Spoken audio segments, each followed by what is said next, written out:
Oi, gente, estamos começando mais um Você em Foco exclusivo, e eu quero agradecer a você aí pela grande audiência de todos os dias. Você que nos acompanha aí com o seu celular, porque você já baixou o nosso aplicativo, é claro. Se não baixou, olha, o nosso app é Canal TV Rio, é só baixar lá no Play Store. Bom, e você também que nos assiste aí pelo computador de mesa, pelo canaltvrio.com.br, pelo tablet, pelo notebook. E você que nos acompanha aí pela telona, pela TV Metropolitana Rio, canal 2 da NET. Muito obrigada pela grande audiência de todos os dias. Bem, mas eu tenho que agradecer também o nosso convidado. Ele, nosso convidado de hoje, nossa exclusividade de hoje, é o vereador Valdir Brazão. Muito obrigada pela presença. Pode recolher a máscara? Muito obrigada, Valdir Brazão, viu? Muito obrigada pela sua presença. Eu que agradeço a oportunidade de estar aqui participando do programa e eu acho que vai ser um momento especial. Com certeza, já está sendo. E para começar logo, para pegar fogo, eu quero perguntar quanto tempo de carreira, sua carreira política? Eu comecei na década de 80, né? Com 18 anos eu já estava no movimento estudantil. Então, eu tenho 56, uns 30 e tal, quase 40. Quase 40, 38 anos. Tem bastante tempo de experiência, né? Porque você não se elegeu logo ali, né? Você começou, tem bastante tempo, mas você ingressou na política como? Como foi isso que você ingressou? Eu ingressei na política através de um jornal, por incrível que pareça. Eu fui escrever para uma coluna de jovens, que era o movimento, o jornal do MR8, que era a Hora do Povo, e lá conheci pessoas que me levaram a fazer parte do movimento estudantil e dentro do movimento estudantil eu quis fazer história, não fazer história como político, fazer história mesmo, ser professor de história, que eu queria conhecer a política como um todo. E aí fui fazer história e a partir dali fui me apaixonando, fazendo campanhas e um detalhe, eu sempre perdi, eu fui perdendo, cada candidato que eu escolhia para trabalhar, para coordenar, eu perdia, mas isso não me abalou em nada. E a vida seguiu. Cada candidato que você se refere, candidato que você estava trabalhando para ele, apoiando. Sim, apoiando. Mas mesmo assim, você continuou motivado a ingressar na política? Porque no meu caso é vocação. Hoje em dia se fala muito corrupção, Belinha, e eu entendo as pessoas com uma certa revolta, elas têm, na verdade, elas têm por que estarem assim. Mas eu não. Tanto que o meu caso é uma vocação que eu fui candidato em 1990 a deputado estadual e perdi. E continuei na política, fazendo campanha para outros sem ganhar nada e trabalhando, dando minha aulinha, dando aula de história, sociologia e fui tocando a vida.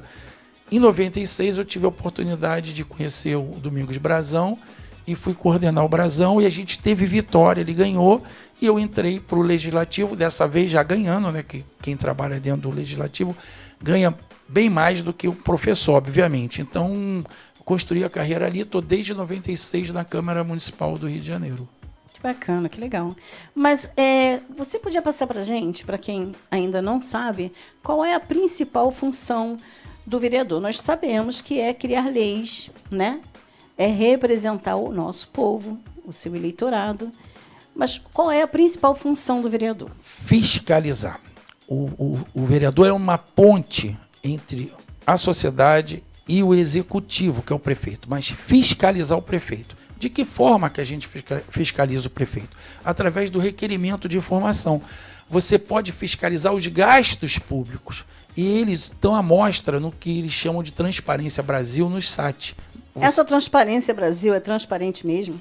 Pelo menos no que não pode não ser em comissão, coisas que são feitas por baixo do pano, mas quanto a pessoa ganha, quantos funcionários ele tem, como que ele gasta a verba do gabinete. E a sociedade ela participa trazendo reivindicação, buscando informação, e a gente tem a obrigação de estar não só fazendo leis, como as pessoas pensam, porque lei existe muitas.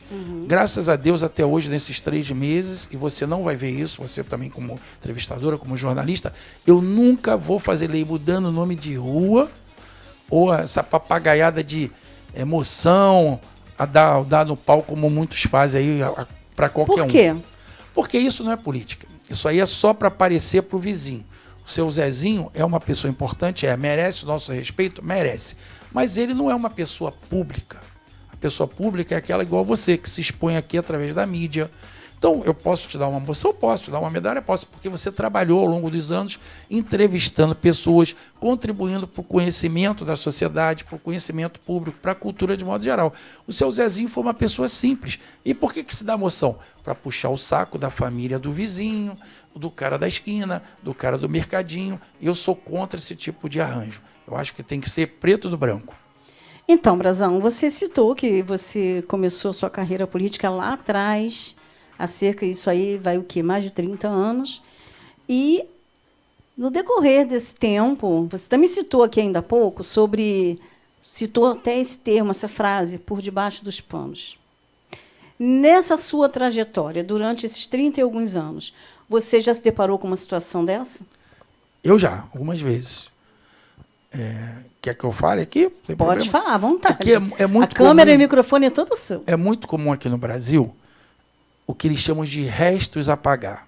Um exemplo. O prefeito tal não pagou a empresa, deve R$1 milhão. O prefeito que entra muitas vezes não paga, porque ele não reconhece aquilo como uma dívida real e ele simplesmente não paga. Acha que ali está um sobrepreço, que não houve aquele trabalho, que não houve aquele volume, seja do que for. Então, o empresário, muitas vezes, recorre ao legislativo, ao deputado, ao vereador, oferecendo vantagem. Tipo, olha, se você conseguir receber por mim R$1 milhão, eu te dou 300 mil. Eu arrumo um jeito de você ganhar 30%. Então, isso é a coisa mais comum que a gente vê hoje dentro da política, em se tratando de empresas, porque está mais restrito, está mais difícil ter roubo, ter acerto em obra. Eu acho até que está melhor nesse sentido. Você se deparou com algumas situações, como você falou aqui, confirmou. Mas isso continuou ou enfraqueceu um pouco a sua vontade de se tornar político? Não, isso para mim já faz parte do meu cotidiano. Eu estou 25 anos vivendo, ganhando salário quanto político, construindo uma carreira. Agora no mandato. Agora eu sou, não é que eu sou mais importante, mas agora eu estou à frente de um gabinete, lá tem, enfim, uma dezena de pessoas que são funcionários do gabinete. Eu posso propor algumas obras, eu posso reivindicar algumas coisas e tenho a condição hoje de fazer um requerimento de formação, como eu tinha falado, que expõe as mazelas de todas as prefeituras. Porque o repórter não pode fazer isso, mas o homem público pode, porque eu sou o instrumento de fiscalização da sociedade. Você colocou aqui, não é que eu sou importante. É importante, sim, porque no momento em que o eleitor te elege, vota na esperança de que você ganhe, que você seja eleito, ele te vê como importante para ele, na vida dele, vai fazer alguma coisa por mim, né? E vamos colocar... o eleitor geralmente pensa logo em quê? Tinha que criar um projeto de lei que resolvesse essa situação. Quais são os projetos de leis criados por Valdir Brazão? Eu tenho dois que eu me sinto um pouco mais confortável em expor, que um é com relação às mulheres com câncer, que é a doação de cabelos, a qual a gente faz uma certa ponte com os institutos de beleza para doar o cabelo para as mulheres com câncer, porque as mulheres têm muito mais sentimento a ter cabelo do que o homem. O homem ficar careca, tem muitos aí que tem 20 anos. Uns que até tiram, tem né? Uns até tiram. E o outro é da aula não presencial. Eu quero falar uma coisa aqui, não vai tomar muito tempo, porque é muito interessante. O tempo é seu. A minha filha, ano passado, antes da pandemia, queria ir para o cinema. Eu sempre chegava no cinema, aquela fila gigante, aí não tinha o ingresso, aí eu acabava indo no outro, porque são várias salas, uma ao colada da outra. Minha filha, não, pai, deixa que eu resolvo, moderno de jovem, né? Ela comprou o ingresso pelo celular. Eu cheguei no cinema, Belinha, é muito interessante isso. Aí, Carol, não, pai, vamos aqui. Pegamos 2 pipoca, 2 coca e um cri. Falei, que troço absurdo. Aí fui na roleta lá no cara, o cara com uma maquininha, 2 pipoca média, 2 coca e um cri. Sala 8. Eu falei, meu irmão, ninguém trabalha mais no cinema, não. 8 salas trabalha eu e a garota que repõe a pipoca. Olha como esse instrumento tira emprego. A realidade do jovem é outra hoje. ele precisa de criar novas profissões, a sociedade precisa de dar alternativas para a juventude, porque a gente vai acabando com os empregos por causa dessa tecnologia. Então, a aula híbrida ela veio para ficar. Então, qual é a proposta? Segunda, quarta e sexta, uma turma, terça, quinta e sábado, outra, da mesma sala, do mesmo idade, só que você atingindo o dobro de pessoas no mesmo prédio, sem precisar construir nada mais. E, obviamente, tem que ir melhorando a tecnologia para que todos os jovens tenham acesso à internet, que eu não vejo muita condição hoje. Pois é. E você tem algum projeto de lei ou pensa em criar alguma coisa que venha facilitar os jovens com relação à internet? Isso eu já pensei, mas eu não acho que isso seja do legislativo. Isso tem que vir do executivo, porque muitas vezes requer investimento público. Você vai num shopping hoje, o Wi-Fi é uma beleza. Aí tu vai para um bairro qualquer na sua casa, às vezes não é. Por quê? Falta recurso. Tem lugares aí para o interior do Brasil que tu vai na praça pública, tem Wi-Fi. Tu vai no aeroporto, tem um Wi-Fi super potente. E no colégio, muitas vezes, não tem. Então, para melhorar esse acesso, precisa que a prefeitura banque. Ela tem que dar um aparelho que o jovem tenha acesso, que ele tenha como facilidade que o outro, que tem mais dinheiro, também tenha. Tem que ter um equilíbrio, mesmo impulsionado pelo poder público. Você falou que sua carreira tem mais de 30 anos. Ou seja, também citou aqui na nossa pré que você começou na época da ditadura. No finalzinho da ditadura. Você já sofreu alguma repressão nessa época? Ou algo do tipo? Naquela época, não existia o que hoje, essa facilidade de comunicação. Então, as manifestações eram de outra forma. Quando a gente queria o que a gente chama parecido de greve geral, o trabalhador não tem como peitar o patrão e falar, não vim trabalhar não. Então a gente achava que tinha que parar o quê? O transporte público, trem e ônibus. Na época ainda estava iniciando o metrô no Rio. Então a gente ia para a porta da CTC e não deixava os motoristas entrarem, né? Meio até que combinado, e a polícia vinha e reprimia. Foi a única vez que eu fui detido, fiquei de sexta até segunda realmente preso, mas porque na época, ainda, e até hoje é a mesma lei, é a Lei de Segurança Nacional. Essa lei é um absurdo, porque isso é de um momento de ditadura. Então, a gente hoje está no século XXI, eu acho que tem que se mudar isso. Aquela lei, naquele momento, permitia que o Estado prendesse qualquer um que ia contra aquilo que eles acham certo. Então, foi só esse momento que eu Então, você sofri. não pode dizer que você sofreu na ditadura. Não, já peguei muito no final, não sofri, não. É porque todos têm uma historinha, né, de sofrimento, com uma experiência muito desagradável com a ditadura. E o que você tem falado da atual situação da pandemia? Coloca alguma coisa da sua opinião como esquece o político, você, eu pessoa acho que física. A pandemia no Brasil, principalmente, ela veio para ficar mais tempo do que no resto do mundo, porque a gente demorou um pouco a tomar medidas, isso está claro nessa CPI, enfim. E acho que hoje não dá mais para as pessoas ficarem em casa. Elas precisam voltar ao trabalho. O trabalho remoto tira emprego. Aqueles que podem ter trabalho remoto. Porque o cara não gasta um sapato, não gasta uma roupa. Ele trabalha em casa de cueca. Ele não vai ao restaurante, ele não paga uma passagem, ele não paga um estacionamento, não paga gasolina, enfim. Não tem circulação. Então, eu acho que as pessoas têm que voltar. Quem está vacinado, melhor, mas mesmo os que estão vacinados, procurar usar máscara, mas a economia tem que voltar como um todo. Inclusive, para os maiores de 60 anos, tem que voltar a trabalhar. Essa é a opinião que eu tenho, que eu venho defendendo na Câmara. Você falou sobre a pandemia, você deve ter vivenciado colegas, ter tido perdas, vivenciado alguns que conseguiram, né, resistir à Covid. Né? Você chegou perto da sua doença? Cheguei. Inclusive, a gente tem um companheiro Enéas que ficou 20 dias internado, ele está no nosso gabinete nomeado, e saiu do hospital, foi entubado, saiu de cadeira de roda. Eu tive muito medo, mas eu vi vizinhos, parentes não, vi vizinhos, conhecidos, como vocês veem na televisão aí também, pessoas públicas, e realmente está ficando cada vez pior. Na família? Na família não, mas eu acho que está regredindo. Está regredindo, e quanto mais se vacinar, eu tenho certeza que a gente vai sair dessa nos próximos 2, 3 meses. Bom, a família está segura, esposa, filhos. Eu só não tenho sogro, Meu sogro morreu muito tempo atrás, 15 anos atrás. Eu tenho sogra... Antes da pandemia? Antes, 15 anos atrás. Eu tenho sogra, 85 anos, pai com 84 e mãe com 74. Que é uma raridade, uma pessoa de 56 anos... É Deus, né? Pois é, a família é linda, essa família. Meu pai, completamente lúcido. Meu pai joga carta, anda de moto. Minha sogra gosta de cerveja, Deus. né? Olha que legal, que bacana. Que legal. Eu não bebo, né? Fique claro aí para as pessoas. Não, bacana é não um é só espírito política, jovem. não. Nunca bebi. Meu pai não bebe uma gota, eu também não. A minha mãe toma cerveja e minha sogra também. Não, então, isso mostra que eles têm elas, né? Elas duas. Tem espírito jovem para frente, para cima. Mas, Valdir Brazão, eu tenho um recadinho para você de uma pessoa.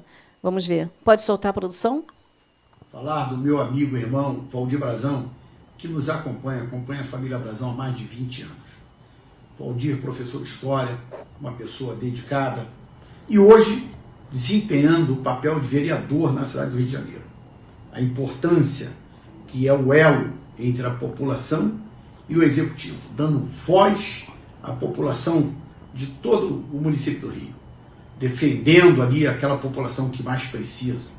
Valdir é uma pessoa muito dedicada e nós temos certeza que vai nos representar muito bem. Um abraço e um beijo, meu amigo Valdir Brazão. Que legal. Isso aí foi gravado em Brasília. Ou passou por Zap, mas não é aqui no Rio, não. O que você tem a falar dessa pessoa, Chiquinho Brazão? Eu tenho que falar só bem, porque quando eu conheci eles, como todo brasileiro, eu estava numa situação muito ruim e eles sempre tiveram muito dinheiro, recurso, eles eram donos de loja de carro, café. Eu fui trabalhar com Brazões todos, né, em 93, tentando, não tinha família, não tinha nada, não tinha filho. Eu fui trocar café velho por novo. Eles tinham uma fábrica de café Serra Nova, que já venderam, que virou Café Sendas depois. E ali eu fui conhecendo e vendendo café depois, primeiro trocando, depois passei a vender também, e a vida andou. Aí eu gostava de política, e aí eu falei com o Brazão que eu ia coordenar ele como tinha feito anteriormente com todos, embora tivesse perdido, inclusive, com a minha, e naquele momento deu certo, porque o Brazão vinha de derrota. Ele perdeu em 94, que eu não apoiei, eu apoiei Paulo de Aquino naquele ano, e ganhou em 96. Então, eu acho que isso foi ainda melhor para mim, brilhantou minha vida, e o Brazão achou por bem que eu podia ir para o gabinete, me nomeou no primeiro dia de mandato, junto com ele, e aí eu nunca mais saí, estou aí até hoje, e agora no mandato, usando o nome da família, né? Porque eu não sou Brazão de sangue, eu sou Brazão de coração. É muito importante ver porque o homem, ô Belinha, ele pode emprestar dinheiro e perder. Você pode ser minha sócia, amanhã a gente perder dinheiro. Mas emprestar o nome é muito difícil, porque se eu fizer alguma coisa muito feia, certamente vai repercutir na família deles. Então eu respeito e os amo, e você sempre, de uma certa maneira, seguidor e de uma certa maneira participando da trajetória deles. Realmente, levar o Brazão, da família Brazão, né, como seu escudo, realmente é uma coisa muito séria. Mas, conhecendo a sua trajetória, a sua pessoa, o ser humano que é Valdir Brazão, é claro que só podiam confiar. Você falou sobre o Chiquinho Brazão, Domingos Brazão. Fala um pouquinho sobre o Pedro Brazão. O Pedro Brazão, de todos, é que menos vê o mundo pela política. Ele é o mais amoroso, ele é que tem mais as pessoas no coração. Se você não consegue não gostar do Pedro, é diferente do Domingos. Domingos tem muito carisma, o Chiquinho tem muita força, briga igual a mim. Mas o Pedro não. Pedro, se você falar assim, Pedro, eu não vou poder te dar esses R$100 que eu tinha prometido, porque lá em casa eu estou passando necessidade, é capaz dele meter a mão no bolso e dar mais 200. Ele é desse jeito, ele é totalmente amoroso, totalmente apaixonado pelas pessoas, não pela política. E eu acho que isso facilitou ele virar deputado estadual na primeira vez como candidato, ganhou. Além do nome, claro. É claro que você já carrega, né, esse teu instinto, né, de ajudar, esse instinto generoso de ser humano bom. Mas é claro que a política também enfatiza mais. né? Enfatiza esse jeito da gente em ajudar o próximo. O número deve ser muito grande, né? Não vou citar nomes, claro, mas o que mais procuram você pedindo ajuda? O que mais pedem? Hoje, além de cesta básica, né, que isso é uma geral em quem está desempregado, eu entendo dessa forma, hoje, infelizmente, é vaga de hospital. A pessoa vem muito desesperada porque um é trazido pelo outro. Pessoas que eu nunca vi, mas eu conheço você. Aí você traz uma cunhada da cunhada que está no UPA, desesperado, precisa de uma vaga para essa doença aí, para o Covid, precisa ser, de alguma forma, respirador, algum lugar que seja mais apropriado. Nossa, dói porque a gente não consegue, a verdade é essa.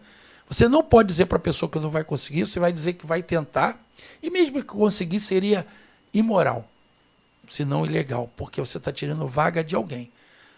Então, eu acho que isso é o que mais procuram hoje. Hoje a saúde tem sido a pauta mais procurada, né? Ajuda mais pedida e tal, por conta da pandemia, talvez. Mas vamos colocar a saúde de lado, porque tem sido mais, né, um número maior de pedido por conta da pandemia. Vamos colocar o que mais procuram fora da saúde: alimentação, educação, moradia.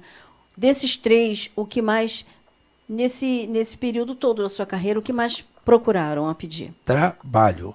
Nesses 3 meses que eu estou no mandato, 3 meses e pouquinho, que janeiro não conta porque lá é recesso, eu tenho mais de 4.000 currículos. A gente não joga fora nenhum. A gente conseguiu uns 30 empregos fora do mandato. Mas a gente tem muito currículo, muito. Tem sempre alguém, amigo de alguém, que não está trabalhando. Isso é muito doloroso. Muito. E mediante a situação pandêmica em que vivemos, né, o desemprego aumentou muito. Concorda? E ainda assim continua sendo a saúde. Continua sendo a saúde. Eu acho que é o que desespera mais as pessoas. Bom, a família está bem, mas como fica a família em campanha? Quando você está naquele fervo, correndo atrás do voto, mostrando mais ainda o seu trabalho, porque você faz, mas muitos não enxergam. Aí você tem que mostrar. Isso é uma coisa interessante, Belinha. Vou te explicar uma coisa. Para eu ser vereador, eu sou obrigado a sair do meu emprego dia 1º de julho. Então, a eleição é só em outubro e acabou sendo em novembro. Mas dia 1º de julho eu já estava exonerado. Então, você não tem a segurança de poder voltar se você perder. Você pode ter uma votação pífia que não vai valer a pena para quem te deu a oportunidade de te ter de volta. Então, era um medo que eu tinha. Não era de perder. Perder faz parte do jogo. Era de ser muito mal votado. Eu vou te dizer uma coisa de um programa que é comum aqui no Brasil, que faz sucesso, independente de quem vê, quem não vê, não é o caso. O BBB, eu penso, se eu fosse para o BBB, sabe o que eu queria? Claro, se ganhar, óbvio, mas que eu não saísse nas 2 primeiras semanas. Deve ser horrível ser o primeiro a sair, que é o cara mais odiado da casa, mais odiado pelo público. Então eu não me arriscaria. Mas você não acha que ainda é pior ser odiado e ficar até o final? Porque sendo odiado até o final, vai mostrando mais podres ainda. Hoje, é muito gostoso eu ser vereador, estar de terno, ter assessoria, ter gente aqui me acompanhando, ter a oportunidade de estar nesse programa. Mas você imagina, não é perder. O cara teve 10 mil votos, perdeu, teve 8 mil. O cara teve 500 votos, o cara trabalha 25 anos em campanha, ganhando. Não vale. Você passa a não valer. Então, a política tem isso de ruim. Se você perde, você é um perdedor, infelizmente. Você passa a não ter mais a importância que você tinha antes, pelo menos que as pessoas te projetavam. Então, serve de frustração e a família minha, graças a Deus, caiu dentro, viu que era importante para mim, para a família como modo geral, e realizou um sonho, né? Eu tinha sido candidato há 30 anos atrás. Consegui agora, quer dizer que eu não desisti nunca. Bom, hoje você é eleito vereador, mas está há 3 meses, né? Está vereador há 3 meses, mas você não se candidatou e foi eleito. Você, como colocou, você já foi candidato e perdeu. Alguns políticos, alguns candidatos que também passaram, né, e perderam, né, passaram pela campanha e não foram eleitos, depois a gente sempre ouviu falar que eleitor não tem memória, eleitor é ingrato. O que você tem a falar dessa sua primeira que você perdeu e que você não conseguiu ser eleito? O que você tem a falar sobre esses eleitores? Essa primeira, 30 anos atrás, eu não tinha muito o que perder, porque eu não tinha uma carreira. Eu vejo dessa maneira. Essa última que eu fui eleito, eu já pertencia a um grupo. As pessoas faziam campanha para mim. Elas me escolheram enquanto candidato. Você vai ser o nosso representante no lugar do Chiquinho, que falou aqui, que deu esse depoimento, que hoje é deputado federal. Então, eu achei que, diferente da outra, eu tinha mais a perder. E contra eleitor não ter memória, isso é comum, porque o que acontece? O eleitor ele não está preocupado com lá na frente nem para trás. Ele quer o momento. Então, ele escolheu aquele candidato no momento, ele segue com ele e escolhe outro na frente, mas eu não creio que seja dessa forma, não. Eleitor tem memória, sim, e de uma certa maneira a gente está vendo isso nessa polarização, que as pessoas que votaram no Lula, muitos continuam sendo Lula, independente de crítica. Eu não estou aqui fazendo juízo de valor, cada um faz o que quiser, mas quem é eleitor do Lula continua sendo eleitor do Lula. Então, eu acho que isso é o quê? É a memória que o cara tem daquele momento. Bem, o nosso tempo estourou, mas eu quero encerrar o programa aqui agradecendo a toda a família Brazão. Eu não vou falar nome por nome, porque eu posso deixar de falar algum. Eu conheço a família Brazão, mora aqui no meu coração, amo de paixão a família Brazão, então esse programa eu dedico aos Brazão, tá? E eu quero te agradecer, Valdir Brazão, pela sua presença e peço que você coloque aqui suas considerações finais em pelo menos 2 minutos, no máximo. Eu que agradeço o convite, agradeço. Isso sempre nos engrandece. A gente sempre aprende. Estar diante da câmera não é fácil. Para você mas para nós não é, principalmente eu que estou recém começando uma carreira, agora tendo mandato. E quanto aos Brazões, a gente deixa um beijo especial para o Chiquinho, que é um deputado federal que deu esse depoimento aqui direto de Brasília, e para o Pedro Brazão, que é o meu deputado estadual. E dizer que ano que vem estaremos aí, se Deus quiser. Vou voltar aqui no programa outras vezes, nem que seja para ver alguns entrevistados aqui pessoalmente. Obrigado pela oportunidade. Nada, que isso. E você vai voltar, sim, e logo, logo como deputado. E antes disso, pode voltar, as portas estão abertas. Essa sala aqui vermelha é sua. Esteja já convidado a partir de agora, ok? Muito obrigada mais uma vez. Muito obrigada a você por ter ficado até aqui. Mas, olha, não sai daí não, porque na sequência nós temos o programa Você em Foco. E ele está imperdível. Obrigada.